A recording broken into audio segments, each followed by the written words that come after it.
maman en tout cas tozana plaisir mingi bana papa basenga ki yango tango molai papa Jansi to sengi ozula biso maman Marie Mwelo parce que awa toyoka ya mingi kasi soki ekeye lisusu na HD Pro kimbango télévision sango ko kende makasi yango nde memaki biso pa ina bino d'abord merci maman ndenge boyambi biso lolenge maman nyonso akoyambaka bana na ye bana papa baza kolanda à travers le monde mingi bayebi maman Marie kasi mingi pe mbala ya yambo ba mona maman Marie nde tokosenga aussi présenter na bokebi nyonso pe toya na mituna oyo ebongisa mpona mikolo malelo maman. Merci beaucoup. Kombo na ngai Mwilo Diangenda épouse Kina. Kombo na ngai saka tellement mulai na ni kotanga nyonso to na sala kanango. Donc je suis la conseillère directe du chef spirituel. Merci beaucoup maman. Tout le monde yo nakati ya Kinshasa maman. Et le comme biso pa ina yo pambate toza ko poussa na date ya le 8 juillet. Le 8 juillet mabanga mabeta maka na Kinshasa. Batu ba sepelaka, batu ba fêter balobi ete comme papa Diangenda kei biso mokili oyo to réussir. Kasi toyoki na ba image to moni na ba image ete mokolo oyo papa Diangenda Kuntima Joseph aza ko kabola nzoto na molimo kuna na Genève na Suisse. Maman Marie Mwelo azala qui présente. Maman nini ya mutuya to ko simba na présence na bino ya mbwa bokaboni nzoto na molimo ya papa mfumo long. Merci beaucoup. Moi, je pense pour la date, il y a le 8 juillet, il histoire. Je crois que Bissonnier Sotozala qui est prévenu en tant que Kimbangiste. Oui, Bazala qui à l'époque, Tozala qui averti. Natang Bayako souhaité vœu le 2 janvier 1992. Namalobana Yendeni Aloba qui était Bosaleli Bissonnier, so Bozala qui n'a pas bosaleli biso nyonso mokolo mosusu papa kuluta kokende bien ngai mfumo longo bien mfumo mbanda tokokende pamba te toyaki mobembo e toyebi tobengaka yango testament oyo atikelaki biso alobi ete soki batuni bino mais avant papa kufa ayebisaki bino nini bolingo mibeko mpe misala ya solo mpo na ngai eza testament moko très important oyo batikelaki biso bakimbangiste pamba te mwana nyonso na kati ya famille soki tata tiki testament na bandi testament wana ezalaka respecté parce que ndenge balobaka maloba mowei bakonégligaka yango te ezalaka très important zwa ye elamba zwa nyonso olingi me maloba na ye il faut kogarde yango jalousement. Donc c'est vrai j'étais à Genève tango nzoto na molimo kabwanaki nazalaki wana mais avant tika biso tosololaki kamwa mingi parce que je suis la fille aînée de papa Diangenda. J'étais présente ce jour-là parce que tango comme à Genève les 3 semaines qu'il est resté avant tika biso nga nazalaki na ye na tikalaki kozonga te pona utaki Espagne donc navandaki na bango ti mokolo wana tango ekokisami. Donc, il y a l'oba qui a ébélé, que je ne peux pas souligner ici parce que c'est amis. Vous avez sauté tant ébélé. Mais, en gros, le fameux testament. Parce que le testament va respecter la famille. Donc, nous sommes la famille Kimbangiste, Bolingo, Mibeko, Misala, Owana Misatonde, Yango Pendamuteleki, Socle, Yaba Kimbangiste, Yango Wan. Maman, totonzi botonzi ya makitoko kasi tolingi to koma vraiment na moi profondeur parce que tant to yoka kabino nde sika kokola ya kondima na biso ezalaka tolandi message na bino na Paris tant nyonso ba kilti nyonso nazalaka toujours actif et présent ya kolanda ba message na bino po malobo ebimaka na kati ezalaka maloba ya kosala nango masekite bilembo ya tango asuka mama lobi papa alakisaki ye bilembo 10 kasi oyo déjà moni ezali 9 mama toyebi te kote tozokende moko wana soki esalami elaiswa kimona meso to ezali nini na moko etikali wana tokomilengela ndenge nini mpona tobika na bokonzi bobongiseli biso. Merci beaucoup. Nalobelaka yango en connaissance des causes. nga nalobaka oyo nayoka soki nayoki te o matokita nakoloba yango te parce que ndenge basengaka biso po tozalaka na bosolo donc nalobaka kaka oyo nga nayoka ya solo en tant que fille aînée ndenge nauti koloba nazalaki pe de temps en temps soki occasion se présentait ya kozwa na papa. Alors le temps vandaki na Genève, quand j'avais l'occasion nazo solo la mingi pe na papa, nous sommes à deux, lem so na chambre na kei to vandi tozo solo la ya solo ayebisaki nga makambo 10 oyo na soulignaka pona ko changer te ezalaki 10 testament batikela biso ya laka misato ndenge to yebi yango 3 c'est-à-dire bolingo mbe ko misala mais oyo ayebisaki nga eza makambo 10 tala mikolo ko ya tala makambo ko zala et les gens m'ont toujours posé la question de savoir makambo ngo nini. J'aime pas le dire parce que c'est personnel. Ça, c'est pour moi. Mais c'est vrai que tout ce que nous vivons aujourd'hui, papa pa yebisa kinga yango. Tala mikolo ko ya ah oui. Nga nazo kamwe loko moko te. Ezana mokili rien ne m'étonne. Kena kamwa bo likambo boye. Non. Likambo sikezate. Mais tobenga kienani? Nzambe. Tobenga ki Nzambe, exact. Mais on suppose que Nzambe yebi makambo zo ya lobi. To lobi kuna. Ndenge yo yebeli yango na konzima oya yo. Donc tout ce qu'il m'a dit na moni yango. Moko netikali, c'est vrai que les signes commencent à se dessiner. Nazo mona ba signes yango oui. Les signes commencent à se dessiner. Wana ndeko za la 10e ya sukisa ya makambo nyonso. Je ne peux pas dire n'importe quoi comme disent Bana à Paris, mais je ne dis que ce que j'ai entendu de mon père qui est papa Djanyenda Kuntima Joseph. Donc voilà papa. Ndengo lobi après 10e, mais qui mon amé so kalate to komona yango peut-être to bandi komona. Mais oya suka nande kozala sukisa ya mokili mobimba. Voilà. Maman, kaka na oyo lobby, papa Diangenda yo moko na 3e phase, papa Simo Kimba Okiangani. Lobby, Nzambe akosala likambo wuta mokili esalama nano emona na te. Eza 10e mango te maman. Peut-être. Peut-être. Peut-être. Tout ça la rappelle ba recherche. Ba ki rotinda biso tout ça la ba recherche. Biso moko tout ça la ba recherche. Et comme le croit moi nazana ndako ba parents. Kozela kaka te batinda yo po sala likambo. Mais tango monique cet appareil qui est sur le canapé ne peut pas être là, ce n'est pas sa place. Yo moi no koko déplacer au luki place kitoko o tie yango. Tango tata ko ya ko sepela. Et loko banda lobi nazo mona ngwana mena linga ki lobate. Mais nani yango mwana mayele a déplacer yango. Chez Dieu c'est pareil. Donc il faut tout ça la recherche. Il y a solo likambone lobama mingi. Nzamba ko sala likambu nane salema na mokilité depuis mokile banda. Mais je crois que likambango, il y a beaucoup qui ont déjà imaginé c'est quoi exactement. Moi je pense il y a ngwana dépendanga suki sa makambo nyonso. Selon moi, ça n'engage que moi. Voilà. Maman, le banane zaï le barobois kateza négligé.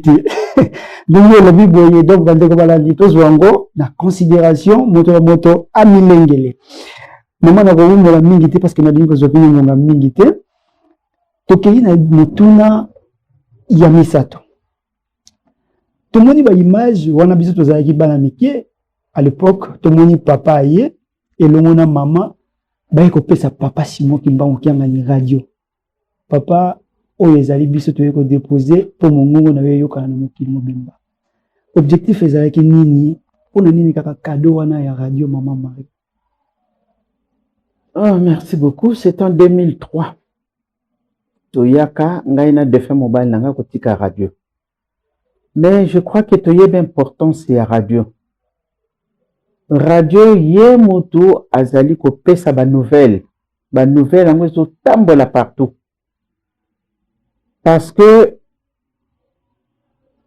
biso bakimbangiste, c'est vrai, ba téléphone portable eye nango pe kala mingi te. Oui, oui. Eye kala mingi te ndenge toyebeli. Lelo bisika nyonso kozala okoko joindre moto oyo lingi ko joindre na téléphone. Ata zali na kati ya zamba, ata zali wapi. Mais liboso est un peu difficile. Moi, je me rappelle, poto soit na papa na mbanza, oui, c'était toujours la phonie. Liboso est ko kotinda télégramme, bake kotika.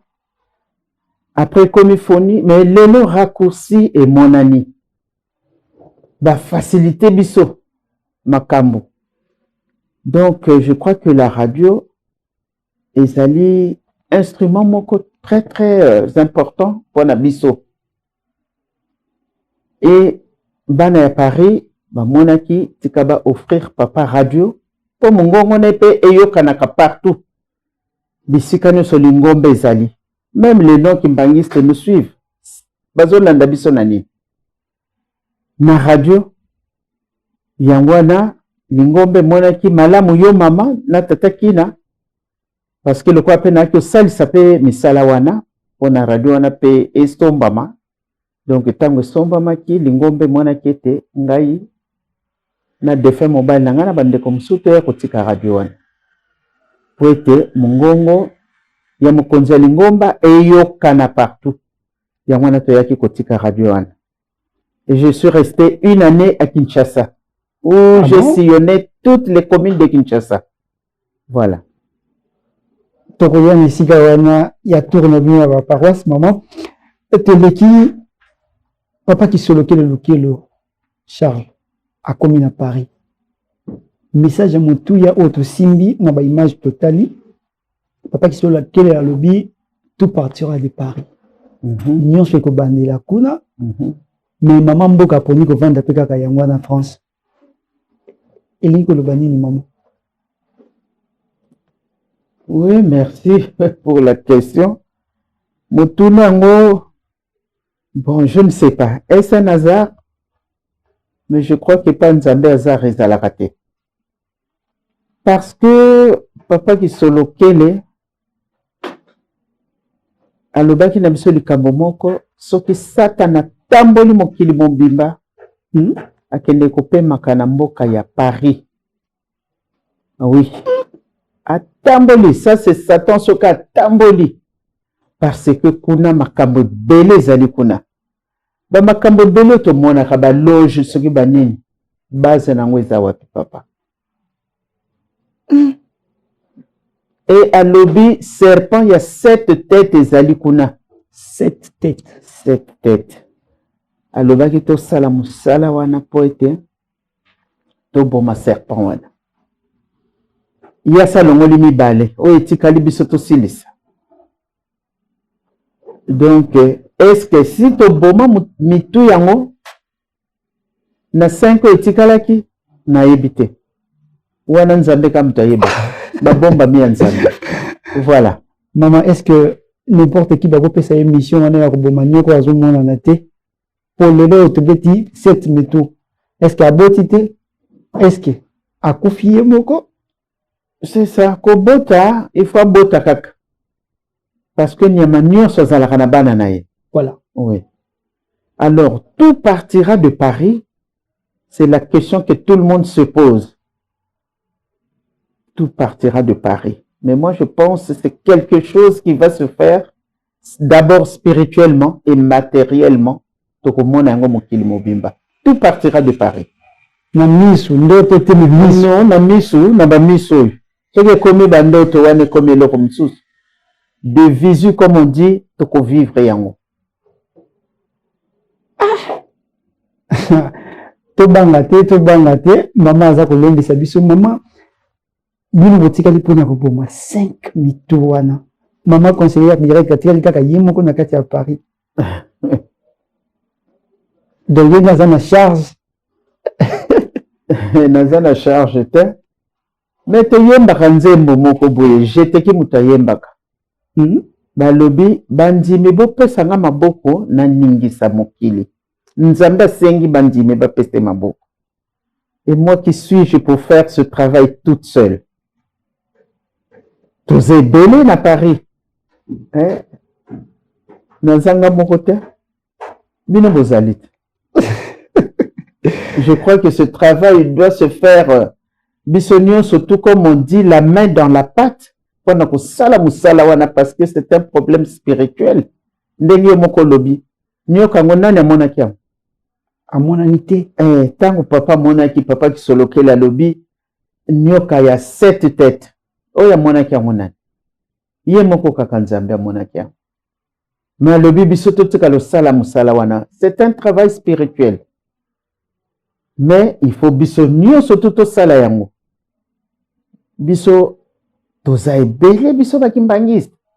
C'est vrai que bana nzambe bazali batu ya nzambe pe bazali. Mais bana ne wana muke bazali vont faire ce travail là. Et peut-être c'est déjà fait ndengo lobi. Et ceux qui n'y ont qu'à pas sa bota ki bana mususu. Donc papa wana ke na terrain moko est un peu compliqué mais na pesika réponse ndenge na yokaki. Merci beaucoup maman. En tout cas tes yeux ya noana et bisi biso ndenge nini ya koniatela soki tozali koniata na désordre to miyeba esika nini toza koniata ndenge bana papa bokei kuna tokei nde mission ya kosalisa papa mpona 5 têtes etikali mais tokei mpona kose divertir te moto na moto na mayele na ye moto na moto na tata na ye mama toye na esika papa alobi na biso biso maloba ba papa nde yango na esika fondement na biso ezali maloba na bino esika totelemelaka yango na oyo bolobi yango nde totiaka na libenga mpona mokolo wana tobika papa alobi elamba moko na mboka elamba moko esika yo ovandi annonce bandeko na biso basalaka tour bayaka badiaspora nyonso en général alobi na bango bobongama mopepe eza koya na mokili elamba moko na mboka elamba moko esika yo ozwami tomoni na 2019 covid eye bato mingi bamileli balobi makambo papa yebisaki biso yango mais lelo oyo bato bamoni lokola neti makambo yango se refroidir ndire esili nango tina nini papa akolendisa biso ete elamba moko na mboka elamba moko na esika yo ozwami objectif nango ezali nini maman? Eh bien, merci beaucoup. Je crois que la réponse est simple, dans le sens nini. Nous sommes des Africains ou des Congolais, plus précisément, na biso batoya na Lingomba. Touti na Congo Brazza, Angola, Congo Kinshasa, ainsi de suite. Touti en Afrique. Cela veut tout simplement dire que c'est-à-dire ndenge tofandi kuna toyebaka un jour nous allons rentrer bipai touta, c'est-à-dire en Afrique. Tokozonga. Yangwane lamba moko kuna mais tokanisaka pe awa. Parce que barasine na biso ezali awa en Afrique. Moi je suis congolaise pour ne parler que de moi d'abord. Donc nayebaka bien qu'un jour tokotika mboka wana. Tozo mwana mopepe ngo ndenge ezokendela. Le bon pour yoka toba bengani biso tokoyeba te. Parce que potongo pendenge komo kendela tozo mona makambo mususu ça laisse à réfléchir. Toujours réfléchir à est-ce que makambo ni les okomela biso. Donc mutuna mutu azo réfléchir là-dessus. Yango nozo mona biso nyonso tokomi la plupart bazana ba moyen bazo ya bazo tonga bandaku awa. C'est ça chemise moko kuna chemise moko awa. Et zande mayele baza kopesa biso. Qu'un jour tokotika mikili wana ya poto tokozonga mipai touta. Donc faut mi bongisa. Faut mi bongisa tout et pour tout. Parce que toyebi mokolo te toyebi ngonga te. Boko vanda ka boye bakomi ko expulser biso. Siko yoko ya woko komela wapi. Et pas ba parents mingi tokendeke lisukuna te toyaka ba vacances tokomela reso et pas ba parents te. Impossible. Toluaka ba flat tokonduka sika parce que nous sommes habitués à ce luxe d'Europe et siko yo tolinye tango toye. Moi comme elle soit pas ba parents ezalité. Chambre no pe d'ailleurs ezalaka lisute. Donc yango baza ko pesa biso mayele. Que awa peto bongisaka kaka kuna te. Kuna tozo somba bandaku makambo ebele mais malamu awa peut investir pour le bon temps zongi ozala na difficulté. Voilà. Merci beaucoup maman. Tokomi na biso na suka mutune etikali bele moko. Kozonga na biso ezala na difficulté te. Tant mosusu bato mosusu bazwi déjà ba nationalité bazala na grâce à kotika la maman. Avantage wana bazwi ya kozwa nationalité ou bien les des avantages pour na bomo na biso surtout na Afrique. Les nationalité, c'est vrai que bon, oyo ngana yoka yango nde nazolobela. Oyo na yoka te na kolobela ngo te ndenge na utoloba. Voilà. Nayebi ke papa Kulutu pazaki koloba to tika na makambo ba nationalité. Ngana zoyeba très bien. Papa zaki koloba to tika to ba nationalité wana te ya ba paya. C'est ce qu'il nous disait.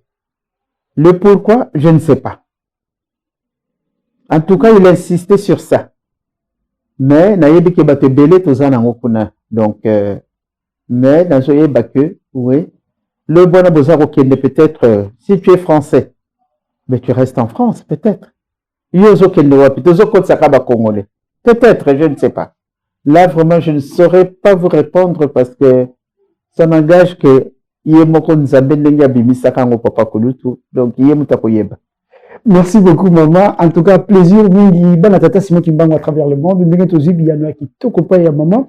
Sika maman biso pe ba appel koti mingi. Papa Jean-Cy est-ce que ko salisa biso te tozwa maman Marie parce que yé kaka ndé tozana yawa omoni pona ko ya mboka nazana mukanda te moyena ya mboka na ya nkamba ezate mais soki na koyi kozwa maman asalisa biso na bapasi oyo tozana ngo parce que mboko oyo okomi papa Jean-Cy soko okomaki makambo nazoloba olingaki comprendre mais meka ko comprendre ndenge nini tokozwa maman pour que asalisa biso parce que maman aza disponible pour na ba diaspora nyonso ya mokili po tomoni tour na bino mingi na Allemagne mingi na Belgique mingi na France surtout mais bana o bazali pe libanda il y a 3 pays totangi bango bakosuka boni pona mikanda ou bien pona lisali si ba problème ba famille tom so ke ne ko zo muka ke ne ko samba boye alobi mama pesa ngata orientation abongisa na moli mo vanga ke ne ko samba na bonzoto. Voilà.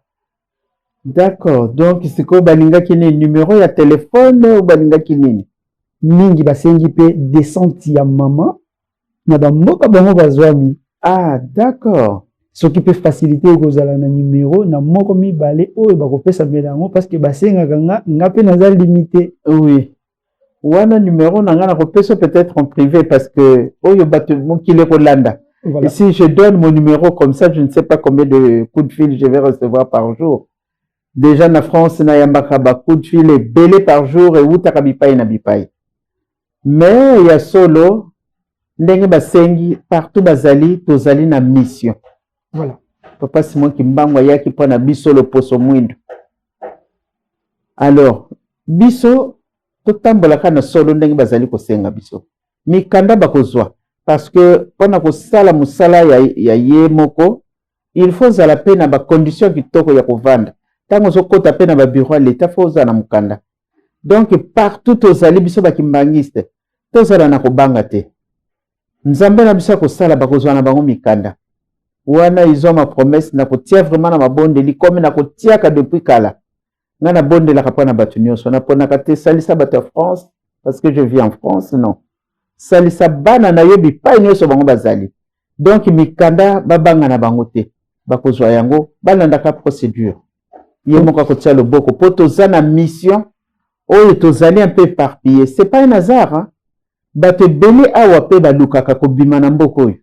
Mais babimaka te ce n'est pas parce que bazana ba moyen te. Mingi pe bazakuna pe bazaki na ba moyen te. Mais moi je pense faut to sala la part des choses. Lelo yo papa Jean-Cy ko bunda na yo oko sala pe 10 ans ozo bimaka na mboko te. Batangeli yo zala o sala musala papa. Ngamuli batangela kinga kuna yango nazo sala musala wana.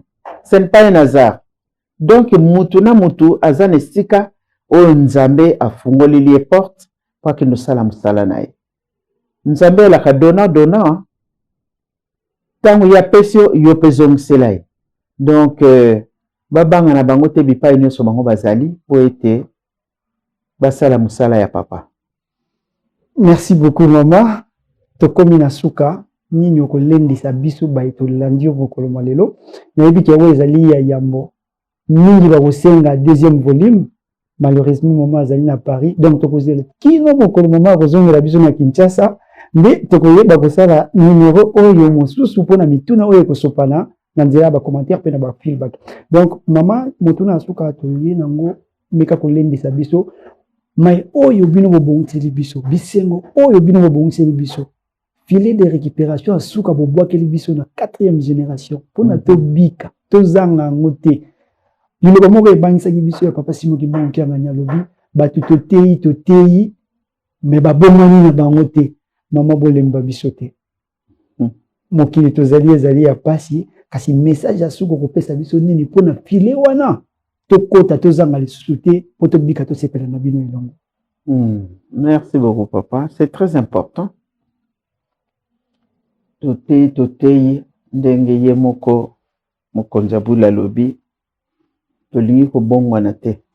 Mais moi je pense liloba ndenge mwana soki na kati ya ndako ebimi na tata mwana asalaka nini akoluka changer parce que toyebi mabe oyo tosalaka surtout biso baye tokoli mwana ya muke ya azanani moins de 12 ans on peut dire azanani mwana muke peut-être ayebi nanu le bien et le mal te mais na oyo nyonso à partir il y a 12 13 14 15 ans yango mwana kana lingomba na biso bayambaka avant 12 ans te toujours après parce qu'avant 12 ans on suppose que l'enfant n'est pas encore mûr spirituellement. Mais à partir il y a 12 ans, 13 ans, 14 ans, 15 ans, to yebi tango to sali mabe. Pona nini mwana ya 12, 13 ans soka sali mabe, apasola ki to pomoko ya fleur ya kitoko. Mais tango yoki papa zo ya ou maman. Pona nini akele ko bombana. To abandi ko lela. Parce que yebi ke na sali bêtise moko bakogangela nga to bakobeta ngai.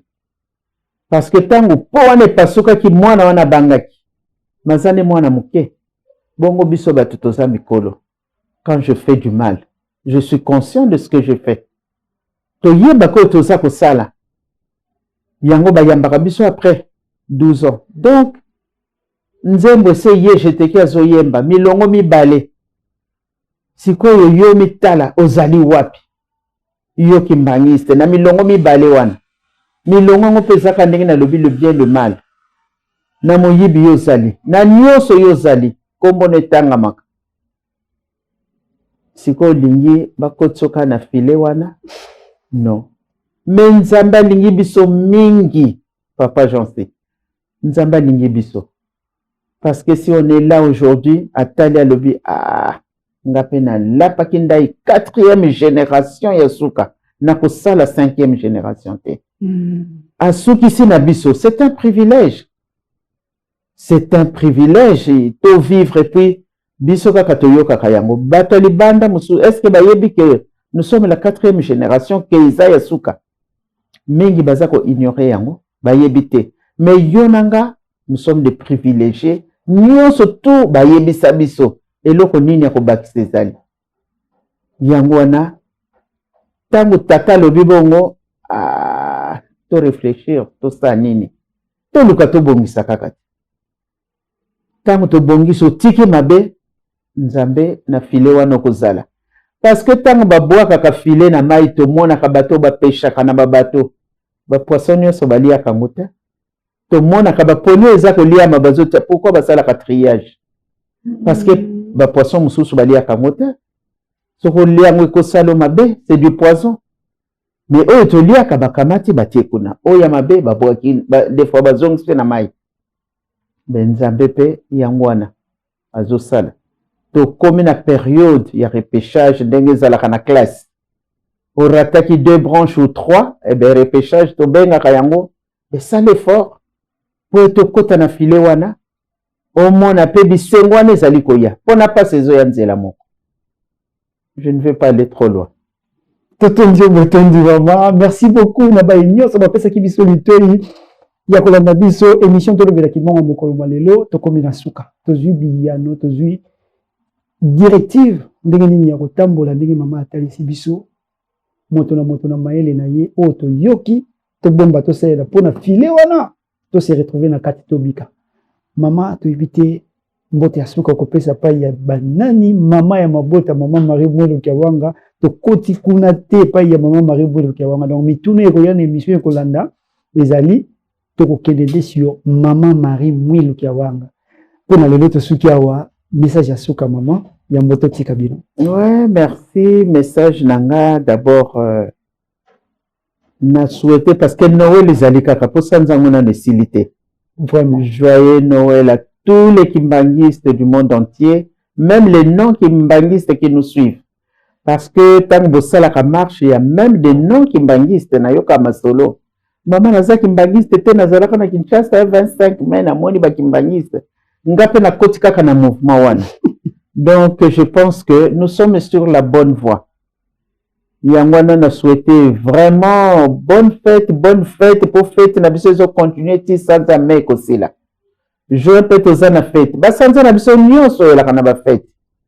Juillet te na fête, août, septembre, octobre donc nous fêtons toute l'année. Yangwana vraiment bonne fête à tous na yebi Noël to l'exak yango kitoko pa nyonso to ekutaki biso. Oyo batei biso to bomba kamokolo na mokolo to keneke na ba culte matino na soirée spirituelle le dimanche à l'église oyo batera biso to bomba pe to salela po ete mokolo wana to sepele longo na banzambe na biso po nzambe akokosaka te matondo mingi mama. Merci na bino nyonso ba bopesa ki biso litoi ya molimo kolanda mai oyo bimo mokolo malelo ngai wa bino Jean Simalaki di na tondi bino botondi lokumu penke mbozonga epai ya sa divinité nzambe ya mpongo tolendo papa Simbo Kimbangu kiangani elongo na ba conseiller pe ba conseillère direct nyonso elongo na ba mama bangudi alongo bino nyonso totondi bino botondi. Merci ekei epai ya papa Alain elongo na mama Nanou papa Akiva Dibaka misala ebandaka epai ya ba koko na biso ye na batata ekiti lelo na bana papa Philippe Kalambote toujours en forme misala ya batata ya mwana nde ezali ekangelo na biso tozali kolanda toujours matambe sima na sima. Merci beaucoup na mama Malinti Mbantsaka mama ya bolingo totondi obotondi mama tika ite oya yoki abomba saila pona mokolo masuka tobiki sama tokutani mbala ya sima suki nzambe akati mokano na ite.